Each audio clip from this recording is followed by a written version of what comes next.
오늘은 블레싱 가든이라는 시리즈 설교 두 번째 시간으로 사랑은 시기하지 아니함이라는 말씀으로 은혜를 나누도록 하겠습니다. 성경은 가정의 근본을 남편과 아내의 연합으로 규정하고 있습니다. 그렇다고 부모와 자식 관계가 중요하지 않다는 말이 아닙니다. 중요하지요.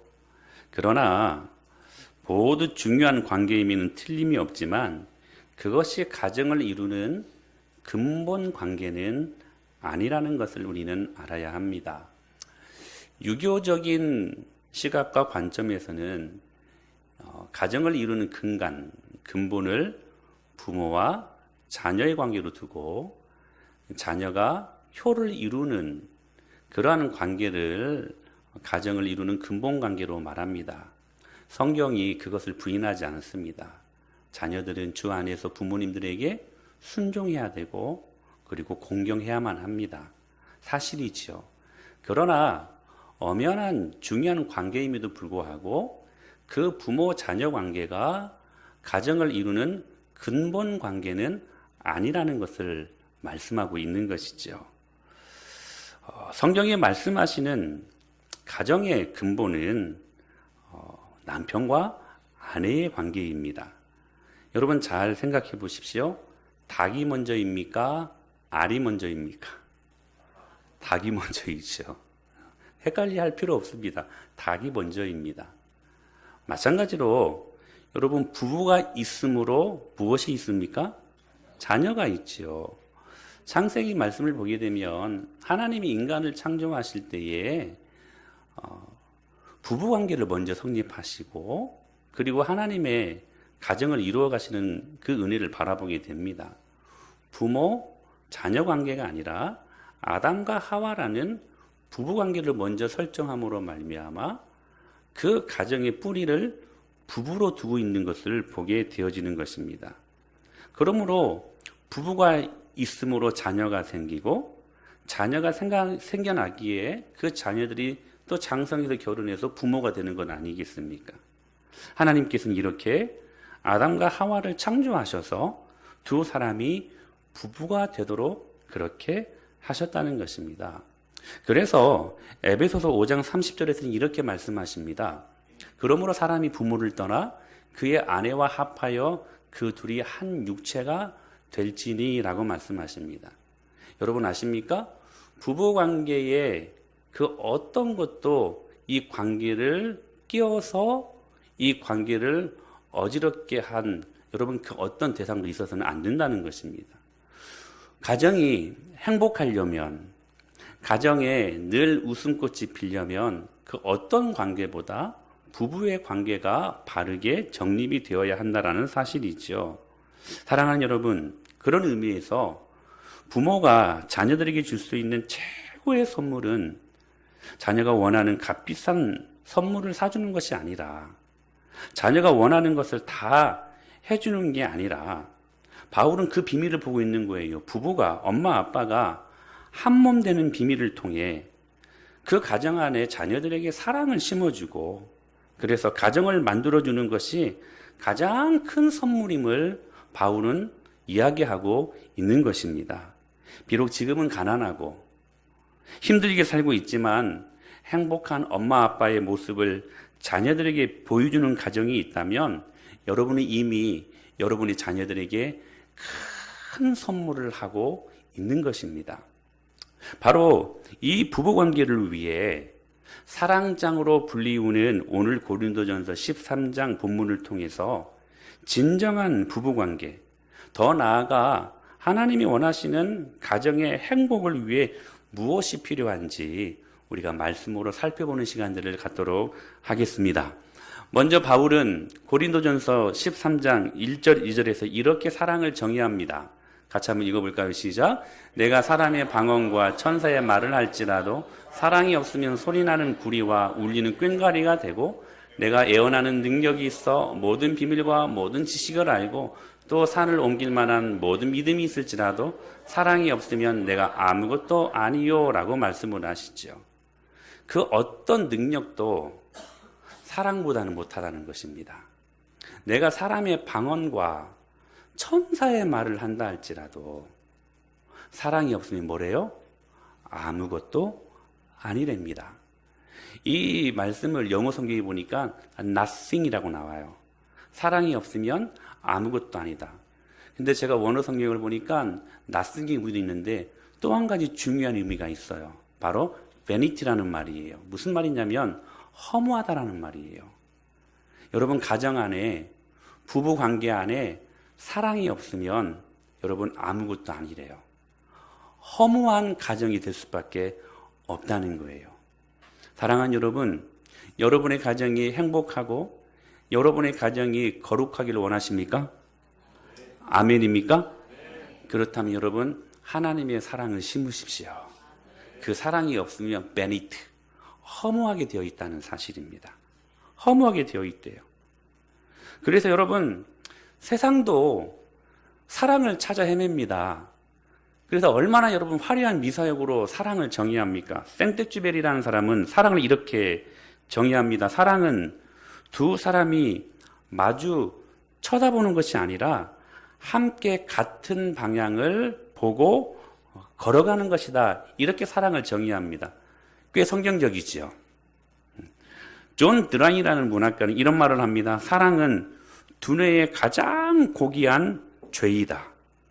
사랑의 고통은 그 어떤 즐거움이나 쾌락보다 훨씬 달콤하다. 사랑이 주는 고통이 오히려 그 어떤 것들보다 달콤하고 더 맛있다는 것이죠. F.R. 라문이라는 사람이 이렇게 말합니다. 사랑은 화관에 머무는 이슬방울 같이 청순한 얼의 그윽한 곳에 머문다. 여러분 톨스토이는요, 사랑을 어떻게 정의하냐면 내가 사랑만 가지고 있으면 행복하지 않아도 된다. 야, 진짜 멋진 여러분 정의 아닙니까? 사랑만 가지고 있으면 행복하지 않아도 된대요. 여러분 너무나 멋진 역설 아닙니까? 여러분 그렇지 않습니까? 저만 멋집니까? 그런데 오늘 본문을 보십시오. 성경은 사랑을 말할 때 그닥 그렇게 화려한 미사여구를 사용하지 않습니다. 어찌 보면 너무나 평범한 말, 너무 단순하고 우리의 평상시에 많이 했던 말 아닙니까? 그렇게 화려한 문장을 다루지 않습니다. 오늘 성경은 사랑을 정의하기를 사랑은 오래 참고 사랑은 온유한 것이래요. 제가 작년에 이 두 가지를 말씀을 드렸습니다. 오늘은 그 세 번째 시간으로 여러분 오늘의 주제는 사랑은 시기하지 아니하는 것이래요. 오늘 주제가 사랑은 뭐라고요? 시기하지 아니하는 거라는 것입니다. 오늘 이 주제를 가지고 한 말씀을 살펴볼 수 있도록 하겠습니다. 여러분 보십시오. 고린도전서 13장에서 사랑에 대한 정의가 15가지가 나옵니다. 사랑은 오래 참고 온유함이 등등 해가 15개가 나오는데 분석해보면 사랑을 정의할 때 뭐뭐 하지 아니하며라는 식으로 부정형으로 정의하는 것이 8개고요. 그리고 그 반대로 뭐뭐 하며라는 긍정형으로 정의하는 것이 7개가 나옵니다. 즉 사랑엔 yes 할 것과 아니요 할 것이 있다는 것이죠. 부부관계 속에서 참 많이 필요한 그러한 대답일 것입니다. 여러분 사랑은 오래 참습니다. 예입니다. 그렇죠? 사랑은 온유합니다. 예입니다. 사랑은 시기합니다. 아니요입니다. 그렇죠? 그리고 사랑은 자기를 자랑합니다. 예요 아니요예요? 아니요입니다. 사랑은 교만합니다. 예스예요? 아니죠. 아니요죠. 아니요. 즉 사랑할 때 예와 아니요를 잘 구분해야 올바른 사랑을 할 수가 있다는 것입니다. 특별히 부부관계 속에서 모두 예스가 아니라 사랑이 아닌 것을 버릴 줄 알아야 아름다운 사랑이 가정 안에서 특별히 부부관계 속에서 이루어진다는 사실이에요. 여러분 사랑을 예스할 때 예스하십시오. 그리고 아닌 것은 아니라고 말하십시오. 이것을 잘 구분하는 것이 진정한 부부관계 속에서 하나님의 은혜를 누리는 것이고 참된 행복을 누릴 수 있는 비결이라는 사실입니다. 오늘은 그 부정형의 첫 번째인 사랑은 시기하지 아니하며를 한번 살펴보겠습니다. 먼저 여러분, 이 시기하다라는 단어를 헬라어로 보면 젤로오라는 말입니다. 뭐라고요? 젤레오. 그런데 이 단어의 의미가 오묘합니다. 이 단어에는 두 가지 긍정적인, 부정적인 의미를 한꺼번에 담고 있습니다. 첫째는 긍정적인 의미로 여러분 이 젤레오라는 말에는 열정적이라는 뜻을 담고 있습니다. 어떤 일이나 대상을 향해서 뜨겁게 사랑한다는 의미를 담고 있는 단어예요. 영어의 영어, 그렇죠? 이 같은 뜻인데 여러분 예수님 시대에요. 열심당이라는 당파가 있었습니다. AD 70년에 유대 독립전쟁을 이끌었던 당파였는데요. 이 열심당이란 이 당파를 영어로 말하면 젤롯파라고 젤롯.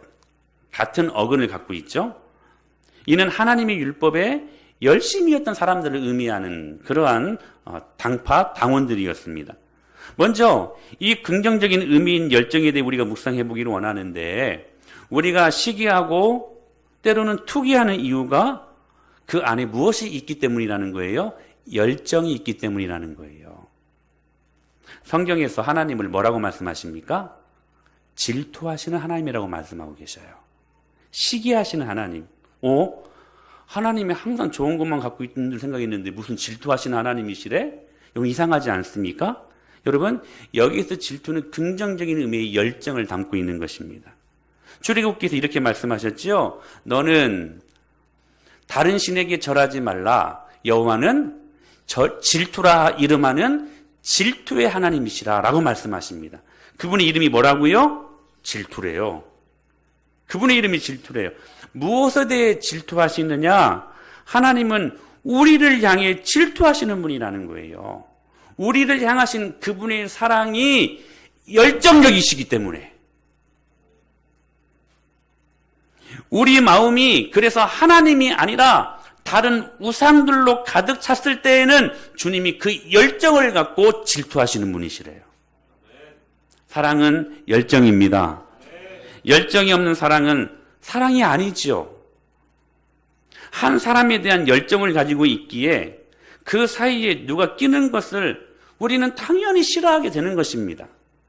사랑하되 열정적으로 사랑해야만 합니다. 하나님은 그렇게 우리를 열정적으로 사랑하셨지요.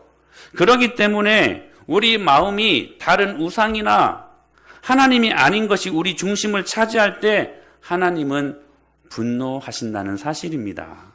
이것이 바로 질투하시는 하나님의 모습임을 우리들에게 보여주고 있는 것입니다. 그래서 여러분 성경에 보면 예수님께서 유일하게 폭력을 행하시는 장면이 나옵니다. 신기하게.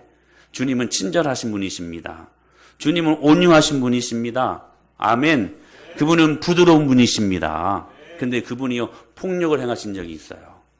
바로 하나님의 성전에서 모든 사람들이 매매하는, 그러니까 성전을 뭘로 만들었어요? 시장으로 만들어 버렸어요. 그 상전들에게 화가 나서 채찍으로 양이나 소를 다 성전에서 내어 쫓으셨습니다. 누가요? 예수님이 쫓으셨어요. 돈 바꾸는 사람들의 돈을 쏟으시며 산까지 뒤엎으셨습니다. 이 실제적인 표현이에요. 여러분 약간 이상하지 않습니까? 사랑을 외치시는 예수님의 이런 모습 정말 의외 아닙니까?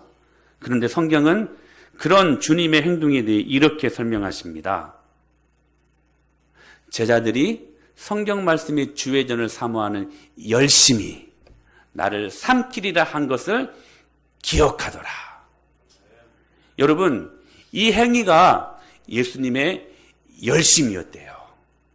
열심이었대요. 여기 열심이라는 단어가요 오늘 시기하지 아니함의 그 시기 젤레오라는 단어의 명사형인 젤로스라는 단어예요. 그러니까 주님은 지금도 우리 마음의 성전이 우리 교회가 하나님을 찬송하고 하나님을 예배하는 소리가 아니라 세상의 소리와 장사꾼의 소리로 가득 찰 때 그분은 젤로스, 시기하시고 질투하시고 분노하시는 분이시라는 거예요.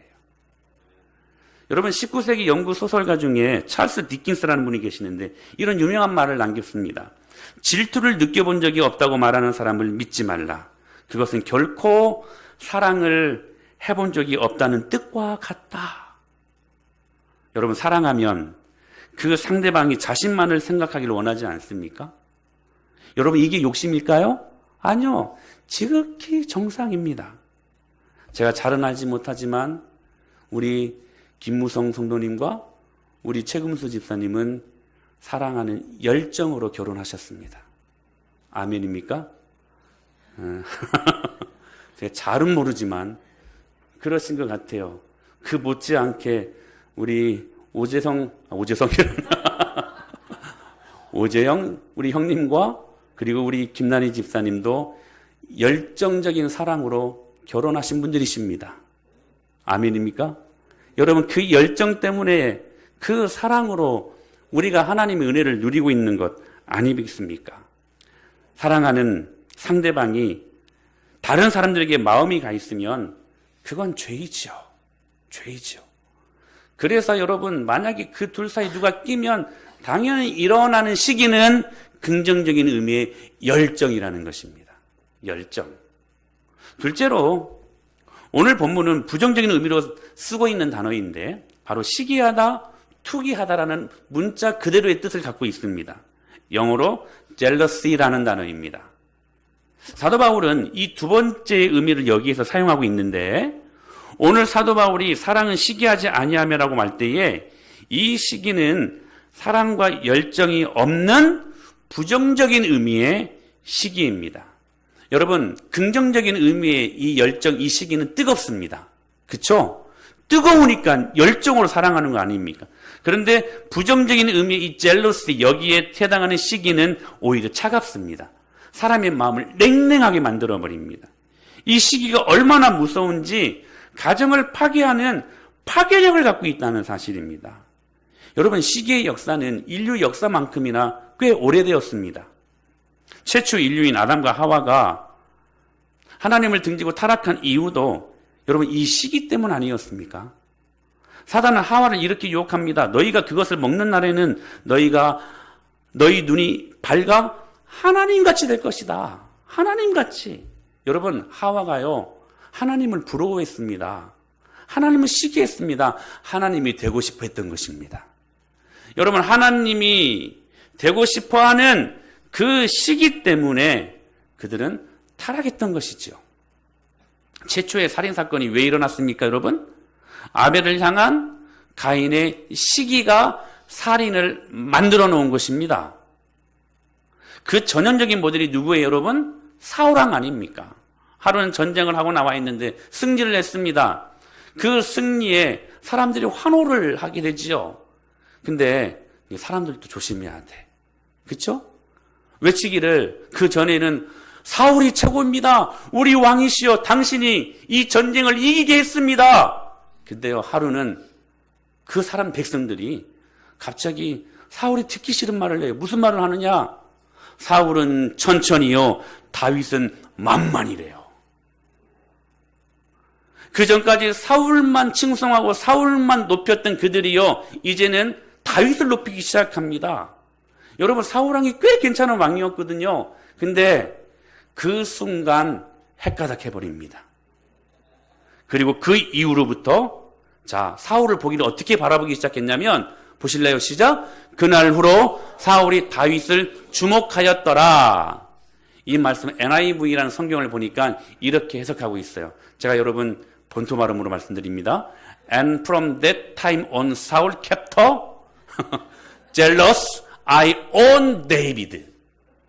그날 이후로 사울이 다윗을 보기 시작했는데 어떤 눈으로? jealous, 시기하는 눈으로 주목하기 시작했다는 거예요. 우리 한글 성경에는 이 말이 빠졌어요. 여러분 사울이 다윗을 주목하기 시작했는데 그냥 주목한 게 아니에요. 시기에 불탄 눈으로 그 날 이후부터 다윗을 바라보고 있었다는 사실입니다.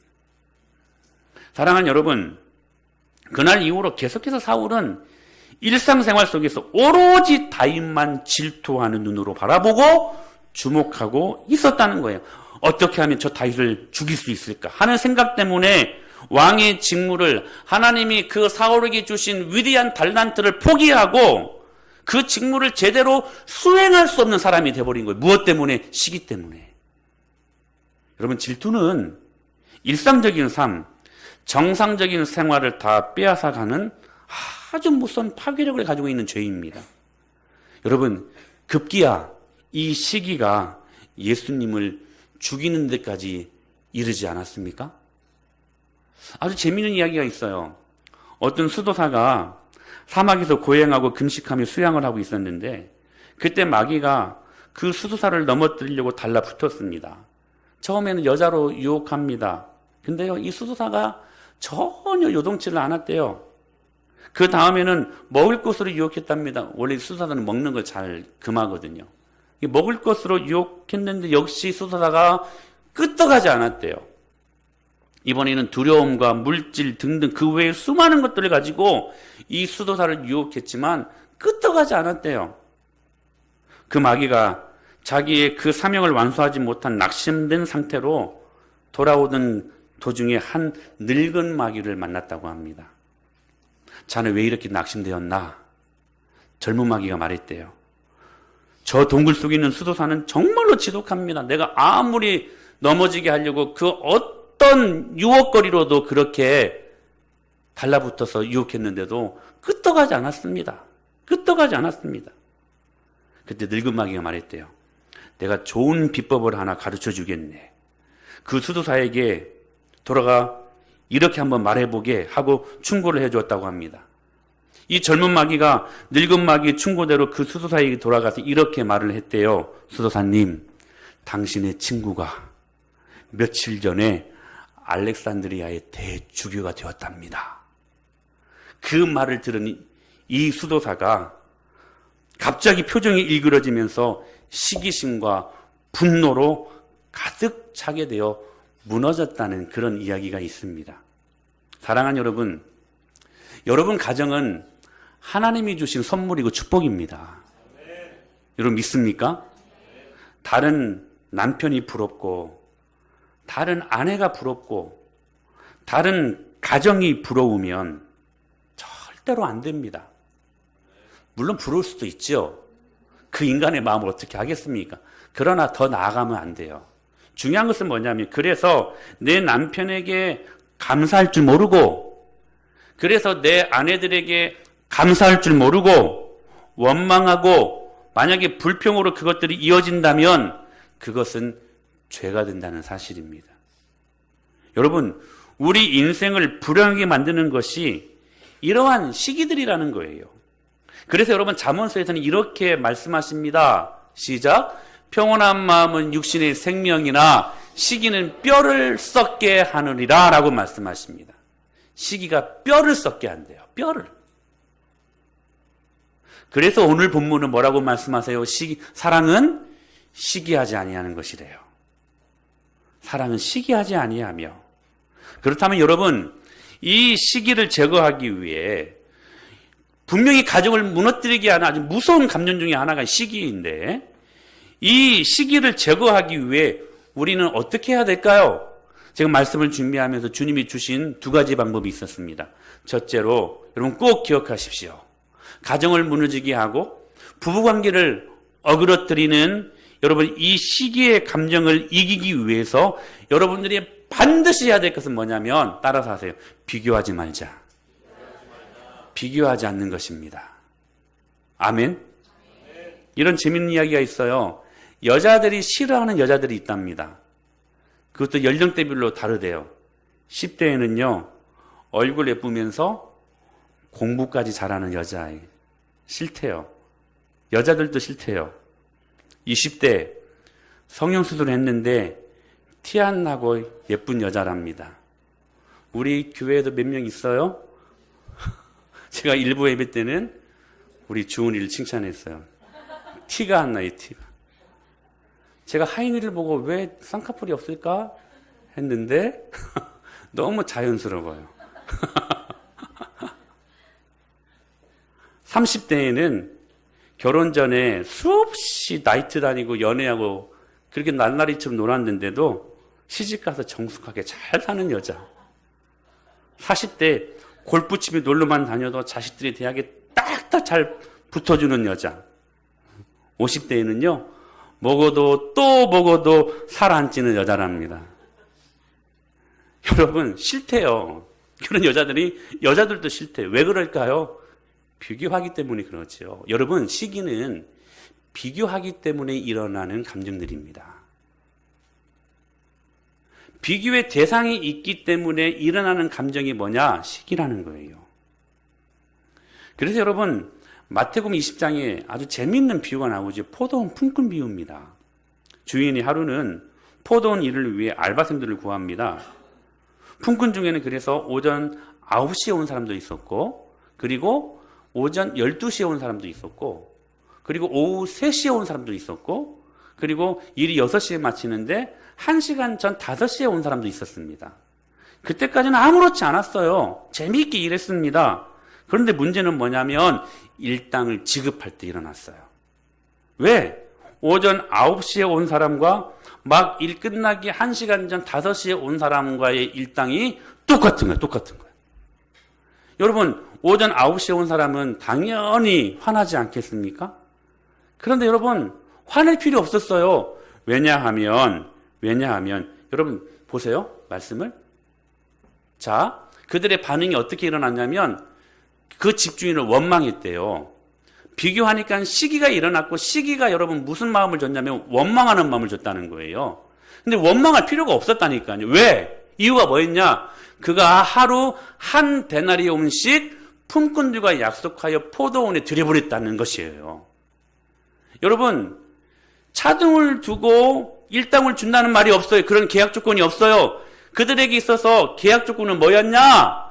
오전 9시에 오든 12시에 오든 3시에 오든 일 끝나기 1시간에 오든 이 포도원의 집주인은, 포도원 주인은 계약 조건이 뭐였느냐? 무조건 한 데나리온씩 그들에게 주는 것이었어요. 그들이 불평할 수 없는 이유이지요. 사랑하는 여러분, 하나님의 사랑이 이렇게 저와 여러분들에게 절대적입니다. 여러분, 차등을 두거나 여러분, 우리가 비교의 대상이 될 수 있도록 우리를 그렇게 비교의 대상으로 만들지 않았다는 사실이에요. 사랑하는 여러분, 그들에게 약속한 일당은 한 데나리온이었습니다. 근데 여러분, 왜 이 원망이 일어납니까?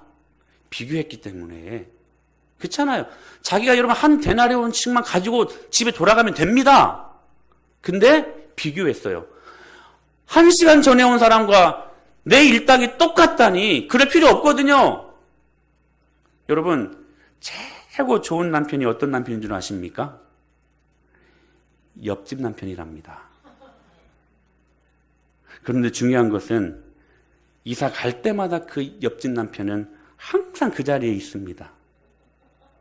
사랑하는 여러분, 비교할 때 일어나는 감정이 시기이고, 시기는 자연스럽게 우리의 인생을 원망하고 불평하게 만들어버립니다. 예수님의 달란트 비유를 여러분 잘 아시지요? 마태복음 25장에 보면 주인이 종들에게 각각 그 재능대로 한 사람에게는 5달란트, 한 사람에게는 2달란트, 또 한 사람에게는 1달란트를 맡기고 떠납니다. 근데 돌아와서 5달란트, 2달란트 맡은 종을 칭찬하지요. 여러분, 왜 칭찬했습니까? 5달란트 맡은 종이 10달란트를 남겼기 때문에 칭찬한 거 아니거든요. 2달란트 맡긴 종이 여러분 4달란트 갑절로 그 이익을 냈다고 칭찬한 게 아니거든요. 5달란트 맡은 종은 몇 달란트만 남겼어요? 5달란트 남겼습니다. 2달란트 맡은 종은 2달란트만 남겼거든요. 여러분, 5달란트가 뻥튀기로 10달란트가 됐기 때문에가 아니에요.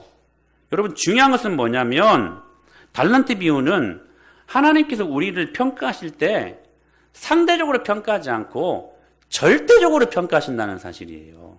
중요한 말씀이 이 말씀이 각각 그 재능대로. 여러분, 5달란트 맡았다고 좋아할 게 아니라는 거예요. 2달란트 맡겨줬다고 좋아할 일이 아니라는 거예요. 각각 재능대로 하나님이 맡겨주셨다는 거예요. 각각 재능대로 맡겨주셨다는 것은 이것으로 내가 너희들 평가하지 않겠다는 거예요. 평가하지 않겠다는 거예요. 여러분, 재능이 다 다르지 않습니까? 그 다른 걸 가지고 주님은 평가하지 않겠다는 거예요. 그 재능 그대로 하나님 앞에 만족하며 사는 그 인생들을 향하여 주님이 축복하시겠다는 것입니다. 사랑하는 여러분, 우리 주님도 우리를 상대하며 비교하며 평가하지 않으시는데, 여러분, 그분의 사랑은, 십자가의 사랑은 절대적인 사랑입니다. 할렐루야. 어거스틴이 이 유명한 말을 남기지 않았습니까? 이 세상에 단 나 한 사람만 남아 있어도 예수님은 나를 위하여 십자가에 못 박혀 돌아가셨을 것이다. 여러분, 하나님 아버지의 절대적인 사랑을 말씀하고 있는 건 아닙니까? 하나님의 사랑은 절대적인 사랑입니다. 비교하지 않습니다. 상대평가하지 않습니다. 그러므로 여러분, 자신에게 주어진 그 재능만을 가지고 그 달란트만 남기면 돼요. 그렇기 때문에 여러분, 비교할 필요도 없고, 비교할 때 파생되어지는 열등감, 그리고 여러분 시기, 이런 것들로 우리 인생을 망칠 필요가 없다는 사실입니다. 그래도 목사님, 저 그래도 비교할래요. 이렇게 말하고 싶다면 제가 그분들에게 한 가지 팁을 드립니다. 굳이 비교하려고 한다면 여러분, 십자가와 비교하십시오. 억울하십니까? 여러분, 십자가와 비교하십시오. 여러분의 억울한 정도가 십자가만 하겠습니까? 누군가가 원망스럽습니까? 여러분, 굳이 비교하신다면 십자가와 비교하십시오. 여러분의 그 원망스러운 정도가 십자가만 하겠습니까? 사랑하는 여러분, 십자가를 바라보시기를 바랍니다. 그 주님은 오늘 저와 여러분을 절대적으로 사랑하신다는 것. 두 번째, 하나님으로 만족하십시오. 이게 시기를 이기는 방법입니다. 여러분, 왜 비교합니까? 하나님으로 만족하지 못하니까 비교하게 되는 것입니다. 여러분, 정말 중요한 답이에요. 무슨 말이냐면, 여러분, 남편에게 우리가 만족하지 못해서가 아니라는 거예요. 남편들의 불만이 아내들에게 만족하지 못해서가 아니라는 거예요. 자녀들에게 만족하지 못해서가 아니라는 것입니다. 여러분, 이것은 영적인 문제예요. 뭐냐? 우리들이 생각하는 만족의 대상이 너무 세상적이라는 거예요. 사랑하는 여러분, 거기에는 만족이 없습니다. 아니, 원래 태생적으로 세상에는 만족이 없는 거예요, 여러분.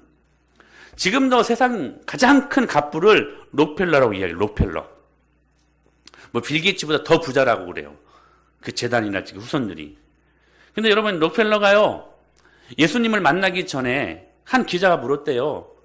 지금 가지고 있는 것으로 만족하십니까? 유명한 말이 있잖아요.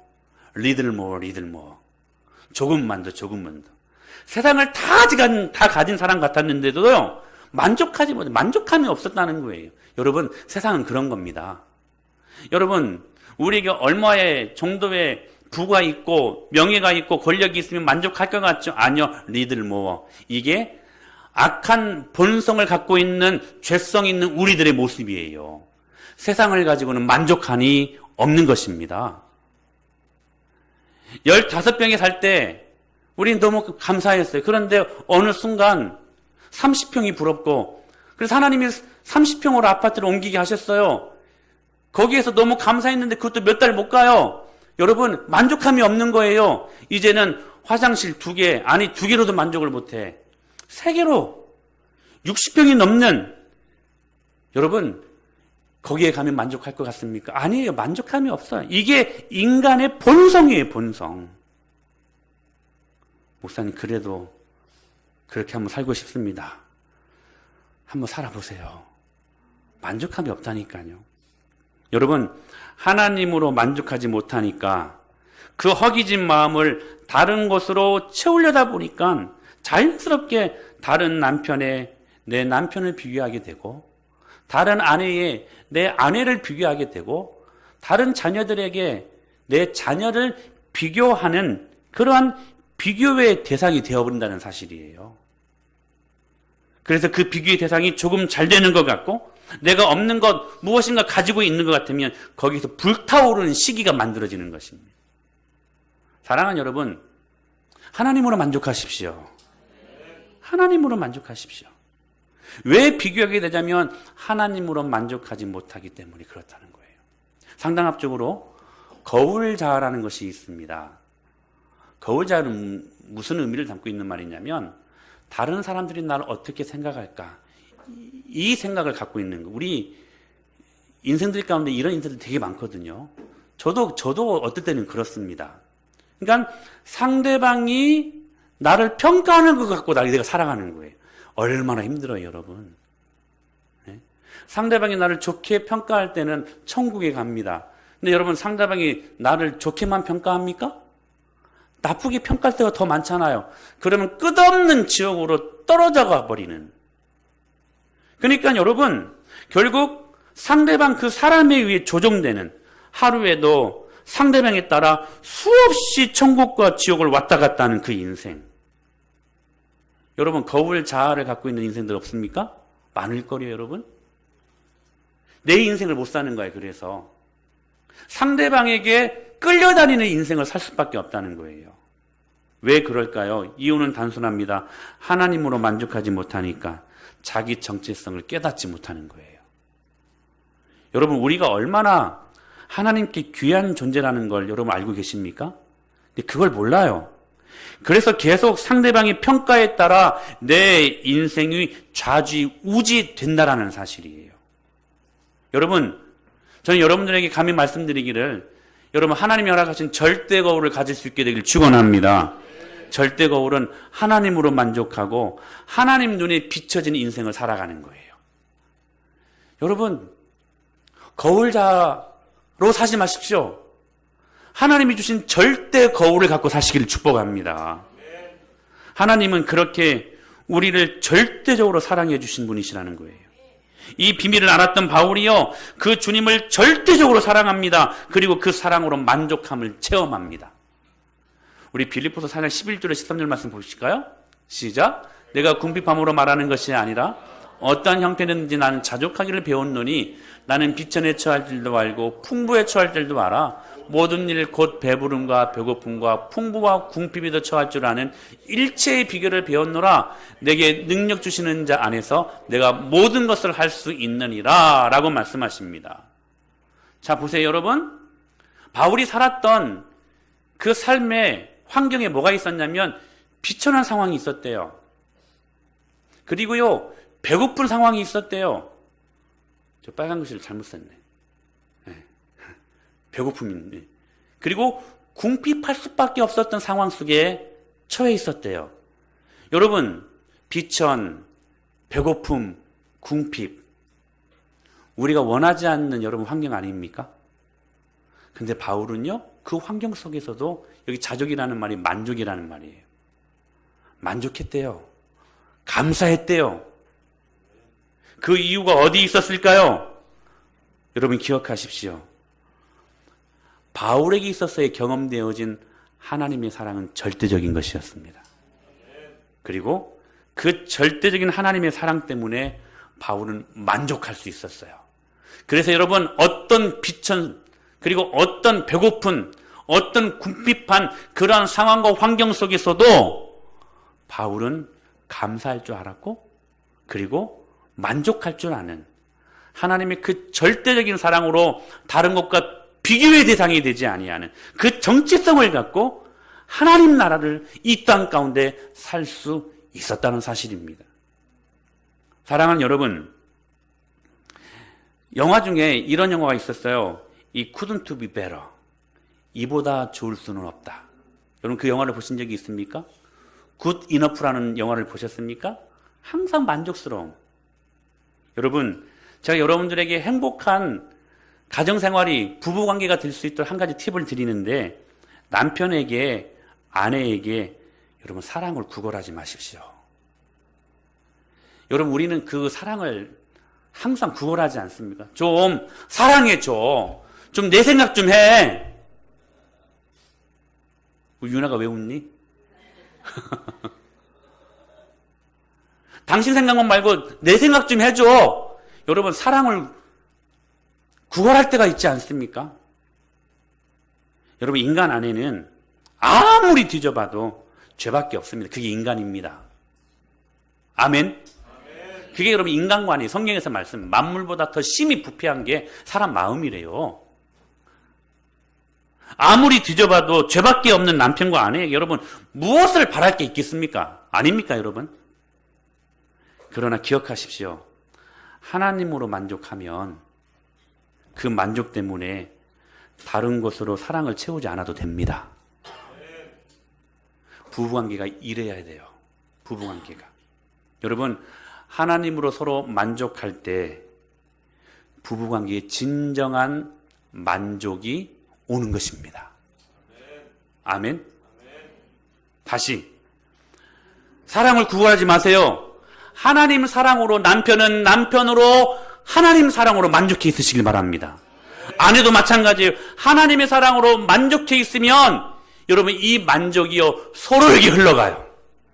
그때 비로소 성경적인 부부관계를 누릴 수가 있다는 사실입니다. 그래서 여러분 고린도후서 3장 5절에서 이렇게 말씀하셨어요. 시작. 우리가 무슨 일이든지 우리에게서 난 것 같이 스스로 만족할 것이 아니니 우리의 만족은 오직 하나님으로부터 나느니라. 할렐루야. 우리의 만족이 오직 누구로부터? 하나님으로부터. 여러분 아내들에게 남편들에게 여러분 그 사랑을 충족함으로 받기를 원합니까? 서로가 하나님의 사랑으로 하나님의 은혜로 만족해 있는 것입니다.